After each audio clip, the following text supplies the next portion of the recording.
yourself this question. How many people can you think of just in this last year that has either been killed or injured as a result of texting and driving? I live in a very small rural community, and I can think of at least 10 accidents with 5 fatal injuries. Hi, my name is Cindy Brunner, and I would like to talk to you today about texting and driving. This month, Florida joins 40 other states that make texting and driving illegal, and for good reason. According to the Department of Transportation, in 2011, 3,331 people were killed and 387,000 people were injured just from distracted drivers. And if that isn't scary enough, the U.S. Department of Transportation compares sending and receiving a text which takes your eyes off the road for 4.6 seconds, the equivalent of driving the length of a football field blind. The definition of a distracted driver, this is from the Webster's Dictionary. Distracted driving is driving a vehicle while engaging in an activity that has the potential to distract the driver from the task of driving. We see examples of distracted driving every day.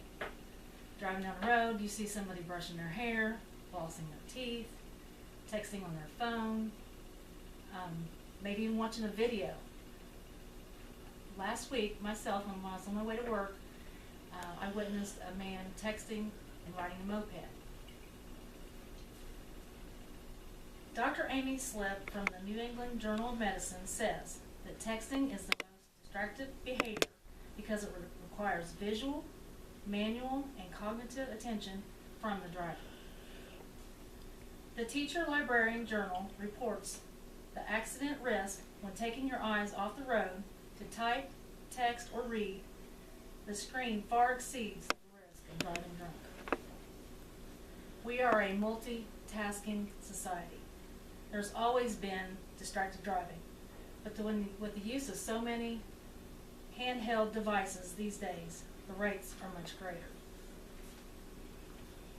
According to the National Highway Traffic Administration, about half of multi-vehicle crashes occur from one end of the car into the rear of another, and drivers using cell phones are 4 times more likely to be in an injury resulting from a crash.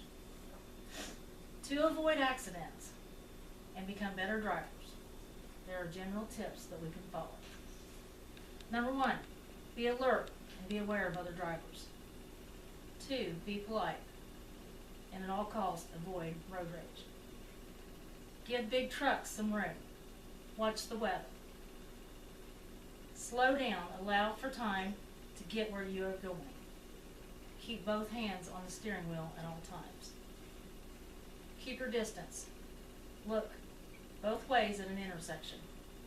And most of all, do not allow yourself to be distracted. Driving habits are habits that we can change. According to Stacy Hank from the Teacher Librarian magazine, there are things that we can do to resist temptation to use our cell phone. For example, text before you drive. Place the device out of reach while driving. Like, for example, put it in your handbag or a briefcase. Turn off the sound of an incoming call or text. And if you can't resist answering your phone, pull off the road to answer it. Plan on communication breaks. In summary, there has always been distracted driving. The steady rise of accidents with related injuries and deaths are directly related to cell phone use. There are many states that have outlawed using an electronic device during driving. The choice of whether or not one uses an electronic device is totally up to the driver.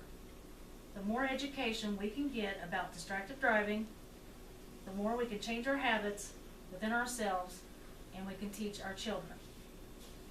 By creating good driving habits, the life you save, maybe someone you love, or your own. Thank you. I got exactly